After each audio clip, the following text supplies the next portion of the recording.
이게 결찰수 같은 경우는 끝부분에 쇠 같은 게 들어가 예. 있는데요. MRI 찍을 때라든지 아니면 이제 항공 갈 때 우리가 검색 스캔하잖아요. 예. 뭐 문제가 되지는 않나요? 네. 합성철로 된 어떤 물질이기 때문에 기계적으로 우리가 사람 몸에다가 손상을 주거나 이런 건 아니니까 걱정 안 하셔도 됩니다.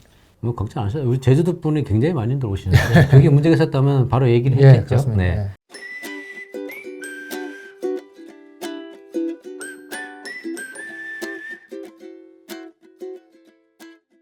왜냐면 저희 이제 병원이 전립선으로 좀 많이 꽤 유명해져서 저희 병원을 좀 상당히 많이 이제 상담을 하라고 오시고 문의도 많이 주시는데 제가 1차적으로 이제 진료 보기 전에 이제 문진을 받을 때 얘기 들어보면 증상이 굉장히 심하고 예. 몇 개월 이내 약을 먹었는데도 큰 증상의 변화가 없거나 점점 더 심해지고 이런 부분에서 아 선생님 이렇게 놔두시면 수술이 필요할 수도 있을 것 같아요 라고 하면 절대 자기는 수술은 절대 안 한다 이렇게 완강히 거절하시는 분도 많거든요. 예. 네. 또 달래고 해서 일단은 검사 한번 해봐라 수술이 필요 없을 수 있으니 해서 검사를 다 하고 이제 원장님 방에 들어갑니다. 이제 집에 가려고 했었던 분이거든요. 원장님 방에 들어가서 한참 동안 예. 정말 오랫동안 긴 상담을 하고 나오셔서 수술하겠습니다 라고 합니다. 그래서 어떻게 이 환자분을 또 설득을 했는지 궁금합니다, 원장님.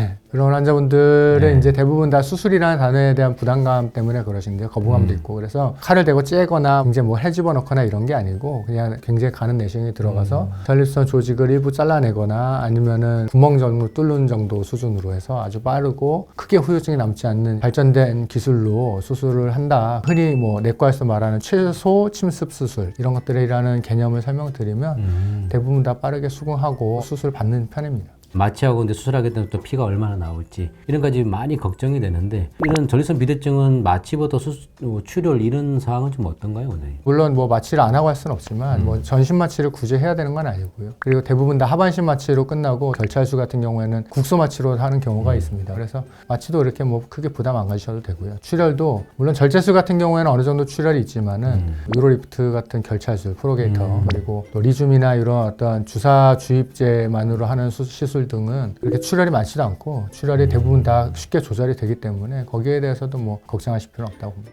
원장님 말씀대로 좀 전에 이제 여러 가지 수술 방법 중에 이제 전립선 결찰술에 대해서 좀 자세하게 설명 한번 좀 부탁드리겠습니다. 전립선 결찰술은 이제 전립선의 안과 밖을 녹슬지 않는 스테인리스로 된 아주 얇은 철사로 네네. 양쪽으로 고정하고 합성 수지를 이용해서 끈으로 당겨가지고 꽉 묶어주면 밀도는 증가하지만 부피는 작아지지 않습니까? 쉽게 얘기해서 묶어주는 수술이다. 그렇게 이해하시면 되겠습니다.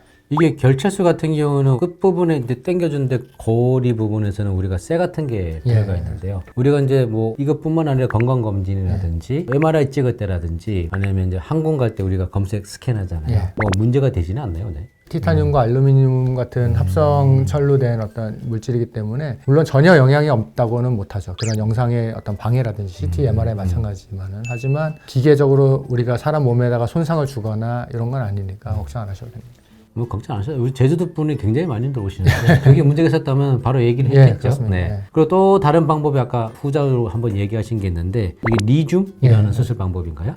거기에 대해서 한번 설명 한번 부탁드리겠습니다.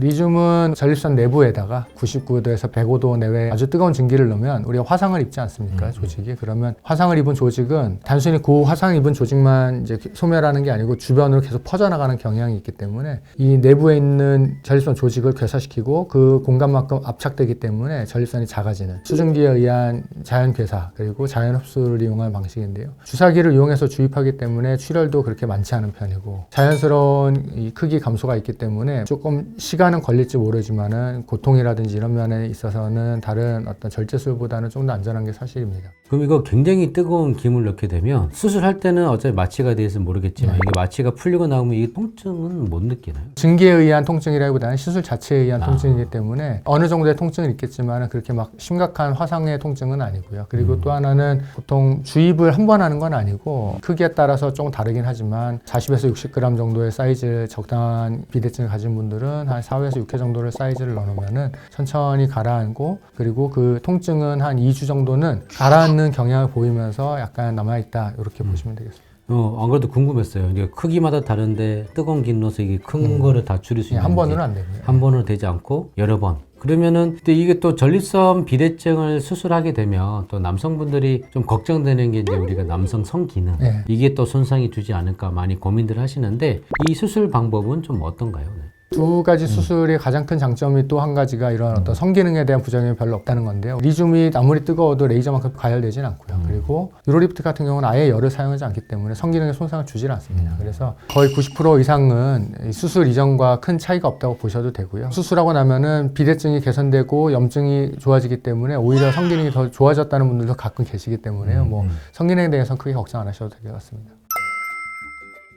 기술이 점점 늘어나고 있습니다. 아까 좀 전에 얘기를 들었지만 소변 나오는 요도 구멍으로 내시경으로 들어가서 이제 수술을 하는 방식인데 그게 쉽게 생각하면 우리 위 내시경이랑 비슷한 거죠. 내시경 들어가서 이 카메라를 보면서 시술을 하는 거여서 출혈 뭐 이런 것 때문에 부담도 굉장히 줄어든다. 그래서 수술이라서 너무 걱정하지 마시고 병을 키우지 마시고 언제든지 병원에 와서 원장님과 검사를 해서 어떤 수술이 맞는지 정확한 진단을 내리시면 좋을 것 같습니다.